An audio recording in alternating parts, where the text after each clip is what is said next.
নবী করিম সাল্লাল্লাহু আলাইহি সাল্লাম ইন্তেকালের 5 দিন আগে থেকে জ্বরাক্রান্ত হলেন, রোগাক্রান্ত হলেন, জ্বরে আর মাথার যন্ত্রণায় অস্থির হয়ে যেতে লাগলেন। বেহুশ হন, আবার হুশ হন। যেদিন তিনি ইন্তেকাল করবেন তার আগের দিনেও তিনি জোহরের নামাজ পড়ার জন্য সাহাবীদের কাঁধের উপরে ভর দিয়ে নামাজ পড়তে গেছেন। পা উঁচু করে নিতে পারেন নাই, পা টেনে টেনে নিয়েছেন। তিনি সেখানে খুতবা দিলেন, বললেন, ও আমার উম্মতেরা, এই পৃথিবীতে আল্লাহ রাব্বুল আলামিন তার এক বান্দাকে পৃথিবীর সব জাগতিক সম্পদ দিতে চেয়েছিলেন, কিন্তু সেই বান্দা সব জাগতিক সম্পদকে উপেক্ষা করে আল্লাহর সঙ্গে দিদার করা বেশি পছন্দ করেছেন। কেউ কিছুই বুঝলো না। হযরত আবু বকর রাদিয়াল্লাহু তাআলা আনহু খুব কাঁদতে লাগলেন। তিনি বুঝতে পেরেছেন যে এই পৃথিবীতে সমস্ত সম্পদ দিতে চেয়েছিলেন আল্লাহ যাকে, তার নাম বিশ্বনবী। তিনি সবগুলি উপেক্ষা করে আল্লাহর সঙ্গে দিদার করা বেশি পছন্দ করেছেন। আমরা অতি তাড়াতাড়ি নবীজি থেকে নবীর এতিম হয়ে যাব। পরের দিন ইশার নামাজের রক্ত হলো, আজান হয়ে গেল, মসজিদে মুসল্লিরা ভরে গেছে, সাহাবায়ে কেরাম সব এসে গেছেন। হুজুরের জন্য বহুক্ষণ অপেক্ষা করার পর হযরতে আবু বকর রাদিয়াল্লাহু তাআলা আনহু তিনি ইমামতির জায়গায় দাঁড়ায় গেছেন। নবীজি বেহুশ অবস্থায় ছিলেন ঘরের মধ্যে। হুশ আসার পর তিনি হযরত আয়েশাকে বললেন, আয়েশা, মসজিদে নববীতে এখন কি হতেছে? তিনি বললেন, নামাজ হচ্ছে। লোকেরা আপনার অপেক্ষা করেছে, কিন্তু আপনাকে না পাইয়া দীর্ঘক্ষণ অপেক্ষা করার পর আপনাকে না পেয়ে আমার বাবার ইমামতিতে তারা নামাজ পড়তেছে, কিন্তু মুসল্লিদের মধ্যে কান্নার রোল পড়ে গিয়েছে। তাদের ধারণা হয়েছে নবীজির জায়নামাজে যখন হযরত আবু বকর দাঁড়ায় গেছে, নবীজির পিছনে নামাজ পড়া আর আমাদের কিসমতে হবে না। নবীজি বলছেন, আয়েশা রে, মসজিদে নববীর দিকের দরজাটা খুলে দাও, আমি নামাজের দৃশ্য দেখতে চাই। দরজা খুলে দেওয়া হলো। নবীজি কোন রকম মাথা উঁচু করে মসজিদে নববীতে নামাজের দৃশ্য নিজে অবলোকন করে আবার শুয়ে পড়লেন। হযরত আয়েশা লক্ষ্য করে দেখেন নবীজির চোখের পানি দিয়ে কোনা দিয়া পানি বেয়ে বেয়ে পড়ছে। হযরত আয়েশা প্রশ্ন করলেন, ইয়া রাসূলুল্লাহ, নামাজের দৃশ্য দেখি কাঁদছেন কেন? হুজুর বলেন, আয়েশা রে, এটা কোনো দুঃখের পানি নয়, আমি কাঁদতেছি এই জন্যে, এই নামাজের জামাত কায়েমের জন্য তায়েফের ময়দানে অনেক রক্ত ঝরেছে, আবার উহুদের ময়দানে দান দান শহীদ হয়েছে, সাহাবায়ে কেরাম জীবন দিয়েছে। আজ আমি দেখতে পেলাম আমার উম্মতেরা জামাতে নামাজ পড়ছে। আমার ধারণা হলো ভবিষ্যতে কিয়ামত পর্যন্ত আমার উম্মতেরা এইভাবে জামাত বন্দী হয়ে নামাজ আদায় করবে। নবীজি আবার বেহুশ হয়ে পড়লেন। মসজিদে নববী থেকে আজ আর কেউ বাড়ি যায় না, সবাই কান্দে। আজ রাত বোধহয় নবীজি কাটাবেন না। মেয়েরা কাঁদতেছে, সাহাবায়ে কেরাম কাঁদতেছেন, আজওয়াজে মুতাহারাত তারা কাঁদতেছেন। নবীজির আবার হুশ হলো, তাকায় দেখেন ঘরের মধ্যে কান্নাকাটি, মসজিদে নববীতে কান্নাকাটি। সব থেকে বেশি কাঁদতেছেন মা ফাতেমা। নবীজি হযরত ফাতেমার কান্না দেখে ইশারা করলেন, কাছে আয়। হযরত ফাতেমা রাসূলের কাছে গেলেন। নবীজি কানে কানে কি যেন বললেন, কান্নাটা বন্ধ হয়ে গেল। হযরত আয়েশা জিজ্ঞেস করলেন, মা, তোমার আব্বা তোমার কানে কি বলল আর কান্না বন্ধ হয়ে গেল? হযরত ফাতেমা বলে, আম্মাজি, আমার আব্বা আমাকে বললেন, মা ফাতিমা, তোমার কান্না আমার বরদাস্ত হয় না, কেঁদো না, আমি মৃত্যুর পরে সকলের আগে তোমার সাথে আমার দেখা হয়ে যাবে। হযরত ফাতেমা বলছেন, আম্মাজি, আমি বুঝতে পেরেছি আমার আব্বার এই কথার অর্থ কি। নবীজির ইন্তেকালের পরে আত্মীয় স্বজনের মধ্যে সবার আগে আমার মৃত্যু হবে, আর আমার পিতার সাথে আমি মিলিত হতে পারবো। রাত যখন শেষ হয়ে এলো, নবীজির হুঁশ হয়েছে। তাকায় দেখেন হযরত জিবরাইল দাঁড়ানো। হযরত জিবরাইল নবীজির চেহারা মোবারকের দিকে তাকায় বলেন, আসসালামু আলাইকা ইয়া রাসূলুল্লাহ। আল্লাহ আপনাকে সালাম বলেছেন, আর আল্লাহ পাক জানতে চেয়েছেন আপনার মুখে আপনি কেমন আছেন। আল্লাহ জানেন আপনার অবস্থা কি, তারপরেও আপনার মুখে শুনতে চেয়েছেন আপনি কেমন আছেন। নবীজি বলছেন, জিবরাইল বড় কষ্টে আছি, বড়ই যন্ত্রণা, বড়ই কষ্ট। হযরতে জিবরাইল বলছেন, ইয়া রাসূলুল্লাহ, আজকে এক নতুন ফেরেশতা আমি সাথে করে নিয়ে এসেছি। এই ফেরেশতা পৃথিবীর কোন নবী অথবা কোন মানুষের কাছে যাওয়ার জন্য অনুমতি চায় না, আজ আপনার কাছে অনুমতি ভিক্ষা চায় কাছে আসার জন্য। ওই ফেরেশতার নাম হচ্ছে মালাকুল মউত। হযরতে মালাকুল মউত বলেন, ইয়া রাসূলুল্লাহ, এই পৃথিবীতে আদম আলাইহিস সালাম থেকে নিয়ে পর্যন্ত কোন মানুষের জান কবজের জন্য আমার অনুমতি চাওয়া লাগে নাই, আর কোনোদিন লাগবে না। আজ আমি আসার সময় আল্লাহ বলেছেন আপনার জান কবজের জন্য আমি যেন আপনার কাছে অনুমতি ভিক্ষা চাই। নবীজি বলছেন, আমি যদি অনুমতি না দেই তো কি হবে? হযরতে মালাকুল মউত বলছেন, ইয়া রাসূলুল্লাহ, অনুমতি যদি না দেন আমি ফেরত চলে যাব, আমাকে সেভাবেই বলা হয়েছে। হযরতে জিবরাইল বলেন, ইয়া রাসূলুল্লাহ, হে আল্লাহ রাব্বুল আলামিন আপনার দিদারের ইন্তজার করতেছে।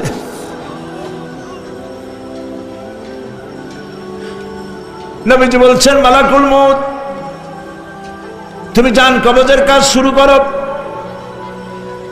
মালাকুল মউত যখন কাছে এসেছে, রাসূল জিজ্ঞেস করলেন, আয়েশা, ঘরে যে কয়েক টুকরা স্বর্ণ ছিল সেগুলোর কি অবস্থা?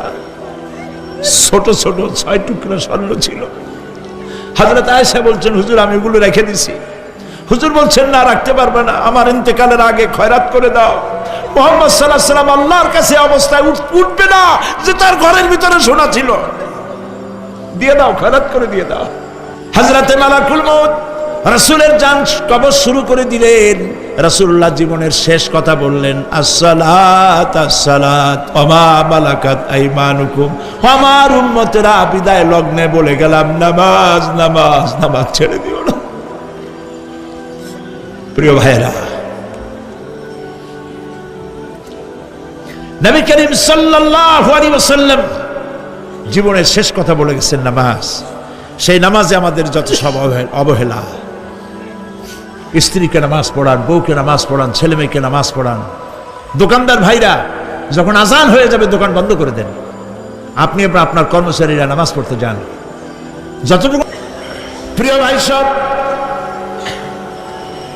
আল্লাহ রাব্বুল আলামিন পরীক্ষার জন্য আমাদেরকে এই ময়দানে ছেড়ে দিয়েছেন। প্রশ্ন কি হবে আল্লাহ সব বলে দিয়েছেন। প্রশ্ন কি হবে? তোমার যৌবন, এ ব্যাপারে প্রশ্ন করা হবে। কোন পথে ইনকাম করেছো প্রশ্ন করা হবে। কোন পথে খরচ করেছো প্রশ্ন করা হবে। দ্বীনের ইলম যতটুকুন হাসিল করেছিলে তার কতটুকুন নিজে পালন করেছো, আর দ্বীনের দাওয়াত কতটুকুন মানুষের কাছে পৌঁছায়ছো। প্রত্যেকটি ব্যাপারে কিয়ামতে আল্লাহর কাছে জবাব দিতে হবে। এই জন্য কবি বলছেন, আমল সে জিন্দেগি বনতি হ্যায়, ये जन्नत भी व जहन्नम भी, ये खाकी अपनी फितरत है, ना नारी ना नूरी। মানুষের জীবন আমল দিয়ে গঠন হয়, আমল দিয়ে জীবন গড়ে, নইলে এই মাটির তৈরি দেহ জান্নাত আর জাহান্নামের কিছু দিয়ে তৈরি হয় নাই। আপনি ইচ্ছে করলে দেহটাকে জাহান্নামের জন্য উপযোগী করতে পারেন, ইচ্ছে করলে এই দেহটাকে জান্নাতের জন্য উপযোগী করতে পারেন। এটি আপনার ইখতিয়ারে আল্লাহ দিয়েছেন, আপনাকে বাধ্য করা হয় নাই যে সেজদা না দিলে ফেরেশতা এসে ঘাড়ের উপরে পিটাবে। সুদ ঘুষ জেনা করলে পরে ঠ্যাং পিটায় ভেঙে দেওয়া হবে না, আপনি বাধ্য নন। আপনি সম্মানিত জীব, আল্লাহ সম্মানিত প্রাণী আল্লাহ পাকের, সেই জন্য মানুষকে বাধ্য করা হয় নাই। অটোনোমাস বডি, অটোনমি দেওয়া হয়েছে, আপনাকে স্বাধিকার দেওয়া হয়েছে। চন্দ্র সূর্যের ব্যাপারে স্বাধিকার দেওয়া হয় নাই। রাত এখন 7:35, সূর্যের বাপেরও ক্ষমতা নাই বাংলাদেশে এখন উকি মারে, ঠিক কিনা? সে এখন আমেরিকায় রোদ দিচ্ছে, তাপ দিচ্ছে আমেরিকায়। ওকে নির্ধারণ করা হয়েছে যেভাবে, সেইভাবেই করতে হবে। পানি বলেন, পাহাড় বলেন, পাখি বলেন, চন্দ্র বলেন, গ্রহ বলেন, নক্ষত্র বলেন, সব জিনিস বাই হুক অ্যান্ড ক্রুক আল্লাহর হুকুম মানতে বাধ্য। কোরআনে কারীমে আল্লাহ পাক বলেছেন, আফাগায়রা দীনিল্লাহি ইয়াবগুন ওয়ালাহু আসলামা মান ফিস সামাওয়াতি ওয়াল আরদি তাওআন ওয়া কারহা। আল্লাহর দেওয়া জীবন ব্যবস্থা ছেড়ে দিয়ে তোমরা কি অন্য কোনো মতবাদ তালাশ করো? ওয়ালাহু আসলামা মান ফিস সামাওয়াতি ওয়াল আরদ, অথচ আকাশে যা আছে জমিনে যা আছে সব আনুগত্যের মস্তক আমার সামনে অবনত করে দিয়েছে। সুবহানাল্লাহ। মানুষকে আল্লাহ পাক ইখতিয়ার দিয়েছেন, ইচ্ছে করলে মাহফিলেও আসতে পারেন, ইচ্ছে করলে সিনেমাও ঢুকতে পারবেন, অসুবিধা নেই। অসুবিধার জন্য কিয়ামত, ওখানে হিসাব হবে। এখানে আপনি সূর্য চন্দ্র ফেরেশতা, ফেরেশতারও কোনো মাজাল নাই, কোনো ইখতিয়ার নাই আল্লাহর হুকুমের বাইরে কিছু করে। আল্লাহ যা করতে বলেছেন তাই করতে হবে, এর বাইরে এক চুলও নড়তে পারবে না। কিন্তু মানুষেরা করতে পারবে। মানুষ ইচ্ছে করলে নামাজ রোজা ছাড়তে পারে, ইচ্ছে করলে আল্লাহরে অমান্য করতে পারে। এটা তার বিচারের জায়গা না, এটা হলো পরীক্ষার জায়গা। এটা কিসের জায়গা? পরীক্ষার জায়গা। এখানে আপনি কামাই করলে ওখানে কিছু পাবেন, এখানে কামাই না করলে কিছু পাবেন না। আরো সোজা করে বলি, কোন কৃষক, যে কৃষক আষাঢ় মাসে শ্রাবণ মাসে জমিন চাষ করে না, পৌষ মাসে তার গোলায় ধান আসবে? কথা বোঝেন নাকি বোঝেন না? পৌষ মাসে গোলায় ধান আসবে? কোনো পাগলও বলবে না যে তুমি তো চাষই করো নাই, তুমি জমিনে, তোমার জমিনের ফসল তোমার ঘরে আসবে কেন? কাজী এই দুনিয়ায় পরীক্ষা দিলে এখানে রেজাল্ট হয়, এখানে গাছ লাগাইলে এখানে ফল দেয়। কিন্তু মানুষের জন্য আল্লাহ পাক যে আমল তৈরি করেছেন, পরীক্ষা নেবেন, সেই পরীক্ষার রেজাল্ট এখানে হবে না। পরীক্ষার রেজাল্ট আউট হবে কোথায়? আখিরাতে। বলেন সবাই, কোথায় হবে? পরীক্ষার রেজাল্ট আউট হবে কোথায়? আখিরাতে। এখানে আপনি যা কামাই করবেন এখানে রিটার্ন দেওয়া হবে না। এখানে যা কামাই করবেন সমস্ত কামাই 700 গুণ বর্ধিত আকারে কিয়ামতে আল্লাহ আপনার হাতে ধরাই দিবেন। আল্লাহর ওয়াদা কখনো মিথ্যা হয়? মিথ্যা হয় রাজনৈতিক দলের নেতারা, এই জাতীয় লোকেরা যারা মঞ্চে আসে আর বলে যে এবার আমাদের ভোট দেন, আমরা ক্ষমতায় যাইতে পারলে আপনারা না খাইয়া কেউ মরবেন না। কিন্তু কি খাইয়া মরবে তাও কয় না। সেদিন শুনলাম এই যে নির্বাচন এখন একটা চলতেছে, স্লোগান বাপ দাঁড়াইছে, ছেলে তো বলে রহিম ভাই আমার ভাই, তোমার বাপের নাম রহিম। তারপরে শুনলাম বলতেছে বেগুন ভাইয়ের চরিত্র, আজকাল নাম রাখে তো আদর করে, বেগুন পটল, বেগুন ভাইয়ের চরিত্র ফুলের মতো পবিত্র। আমি আর একজনের পাশের থেকে কইল যে নামাজ পড়ে না একক, তো এমনই ফুলের মতো চরিত্র। তো দুনিয়ার ময়দানে আপনি যা কামাই করবেন এখানে রেজাল্ট আউট হবে, এখানে আপনি পাবেন ফল, এখানে পাবেন। যা করবেন এখানে গাছ লাগাবেন, ফল লাগাবেন, এখানে পাবেন। আর আল্লাহর জন্য যেটা করবেন সেটার ফল, সেটার রেজাল্ট কিয়ামতে বাইরে হবে। সুবহানাল্লাহ। এখানে পরীক্ষা দিয়ে যদি কেউ ফেল করে, ম্যাট্রিক পরীক্ষা দিয়ে ফেল করেছে, ফাজেল পরীক্ষা দিয়ে ফেল করেছে, আবার পরীক্ষা দিয়ে পাশ করার সুযোগ আছে, আবারও ফেল করেছে, আবারও পরীক্ষা দিয়ে পাশ করার সুযোগ আছে। 10 বার যদি ফেল করে আরো 10 বার পরীক্ষা দিয়ে পাশ করার সুযোগ আছে। কিন্তু কিয়ামতের দিন আল্লাহ রাব্বুল আলামিনের জীবনের পরীক্ষায় কোনো মানুষ যদি আল্লাহর আদালতে ফেল করে বসে একবার, দ্বিতীয়বার পরীক্ষা দেওয়ার আর কোনো সুযোগ নাই। এই পৃথিবীতে যদি কেউ নিম্ন আদালতে মামলায় হেরে যায়, জজ কোর্টে করবে, যদি হেরে যায় হাইকোর্টে করবে, হেরে গেলে আপিল করবে সুপ্রিম কোর্টে, সুপ্রিম কোর্টেও যদি হেরে যায় তাহলে প্রেসিডেন্টের কাছে আপিল করবে। সুযোগ আছে কয়েকবার। কিন্তু কিয়ামতের দিন জীবনের আদালতে কোনো মানুষ যদি একবার ফেল করে বসে, জীবনের মামলায় যদি একবার হেরে যায়, দ্বিতীয়বার আপিল করার আর কোনো জায়গা নাই। সেই আখিরাতে রেজাল্ট আউট হবে। আমরা সব মরে যাব, আমরা সব কি হব? সব মরে যাব। আল্লাহ পাক আমাদেরকে উঠাবেন আবার। মানুষকে কবরে রাখার সময় আমরা কি বলি? মিনহা খালাকনাকুম জানেন না? পড়েন, মিনহা খালাকনাকুম ওয়া ফিহা নুঈদুকুম ওয়া মিনহা নুখরিজুকুম তারাতান উখরা। এই মাটি দিয়ে তোমাকে তৈরি করা হয়েছিল, এই মাটির মধ্যে রেখে গেলাম, এর থেকে আবার তোমাকে উত্থিত করা হবে। কে বলতেছেন কথা? আল্লাহ পাক বলছেন, আল্লাহ তাআলা বলছেন। কি নিষ্ঠুর এই পৃথিবী, ভেবে দেখেছেন কি একবারও কি ভেবে দেখেছেন এই পৃথিবী কত নিষ্ঠুর? এই সন্তান সন্ততি সব একটি মোহ, একটি মায়া, একটি মহব্বত, একটি প্রতারণা। যে বইয়ের জন্য হারাম ইনকাম করেছেন, যে সন্তানদের জন্য হারাম ইনকাম করেছেন, জান দিলেন, রক্ত দিলেন, জীবন দিলেন, সারা রাত কষ্ট করেছেন, দৌড়দৌড়ি করেছেন, যখন মরে গেলেন, যে বাচ্চাটা আপনি কোলে না নিলে কলিজা ঠান্ডা হয় না, সেই বাচ্চা বলবে, মাকে বলবে, মা বাপের লাশ যে রুমে আছে আমার সেখানে নিও না, আমার ভয় করে। ঠিক কিনা? স্ত্রীও আরো দুই একজন লোক না হলে লাশের ঘরে থাকতে পারবে না, তারও ভয় করবে।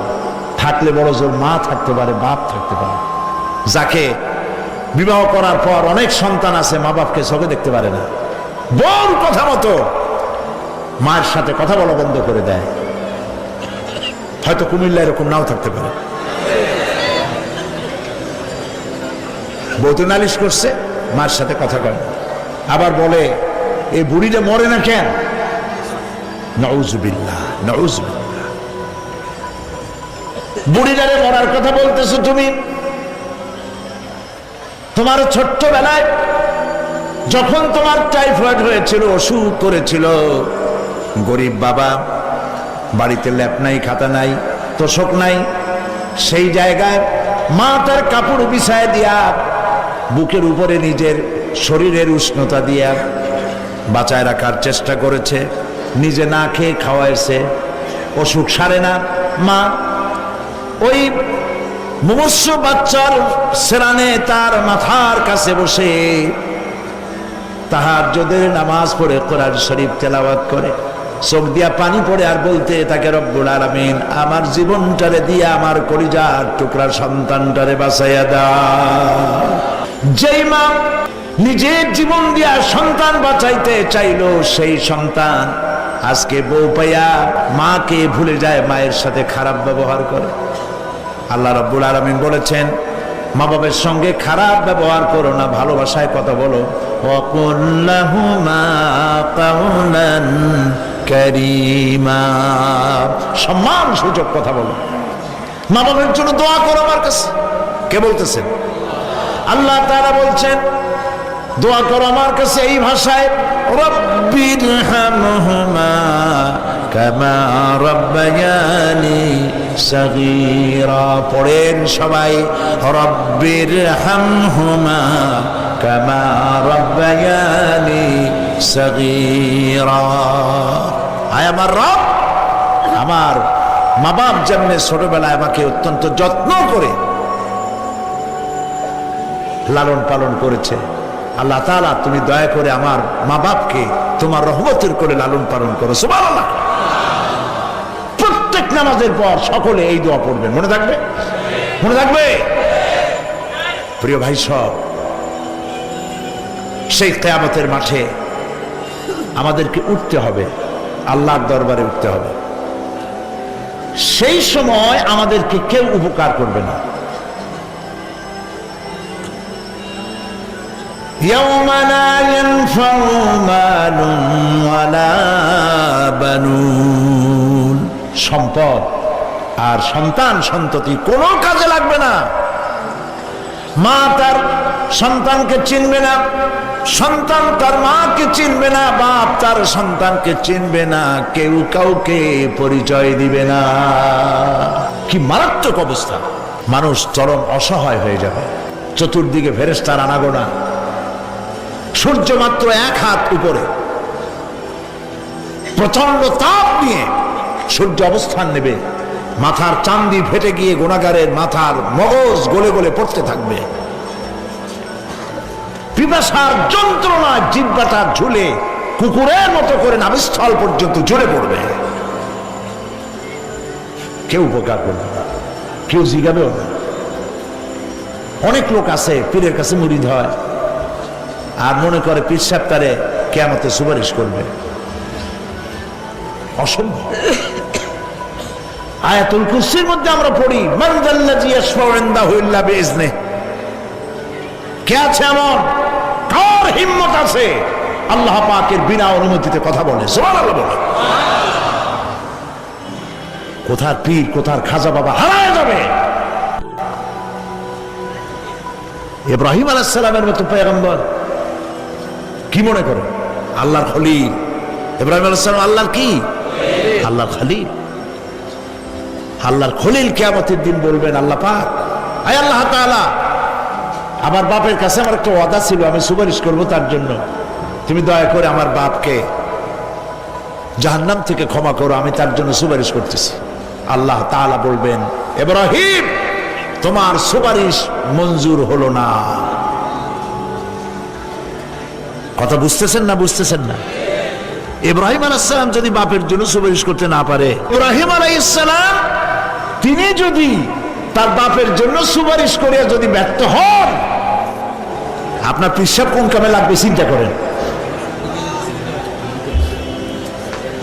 নবী করিম সাল্লাল্লাহু আলাইহি ওয়াসাল্লামকে প্রশ্ন করা হয়েছে, হে রাসূল আপনার আব্বা আম্মার অবস্থা কি হবে? কথা কি শোনেন নাকি? আপনার আব্বা আম্মার অবস্থা কি হবে? নবী করিম সাল্লাল্লাহু আলাইহি ওয়াসাল্লাম বলেছেন, আমি আমার আব্বা আম্মার কোন উপকারে আসব না। ইন্না লিল্লাহি ওয়া ইন্না ইলাইহি রাজিউন। তাহলে কোন সাহসে মনে করতেছেন কোন পীর কোন একটা বিদেশ থেকে দেশের থেকে একটা নাজিল হলো আর ওইটার পিছনে পিছনে দৌড়াবেন, সে আপনারা নাজাত দেবে, তার পায়ে চুমা খাবেন? এই পায়ে হাত দিয়ে কদম বুঝি করা বাদ দেন। টাকা ইনকাম করার জন্য মানুষকে ভুল পথে পরিচালিত করছে অনেক পীর। আছে না এমন?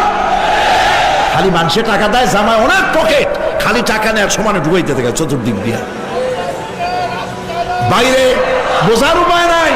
কিন্তু অনেক পীর আছে এমন, ঢাকা শহরে বড় বড় মার্কেটের মালিক, আমি জানি বড় বড় মার্কেটের মালিক, বিরাট ব্যবসায়ী, জামা পরিষ্কার করে না 2 মাসেও।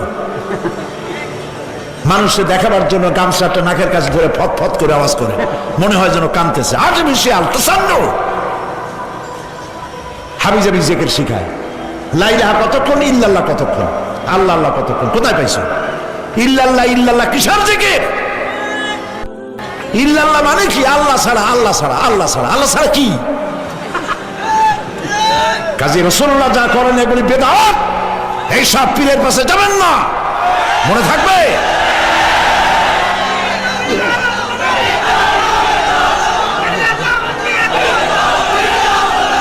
প্রিয় ভাই সব, কিয়ামতের দিন আপনার আমল, একমাত্র আমল আপনাকে বাঁচাইতে পারবে। এই কোরআন শরীফে আল্লাহ পাক বলেছেন, ইয়া আইয়ুহাল্লাযীনা আমানু আবতাগু ইলাইহিল ওয়াসিলা, হে বিশ্বাসীরা ওসিলা ধরো। ধুরন্ধর এক শ্রেণীর লোকেরা এর অর্থ করেছে পীর ধরো।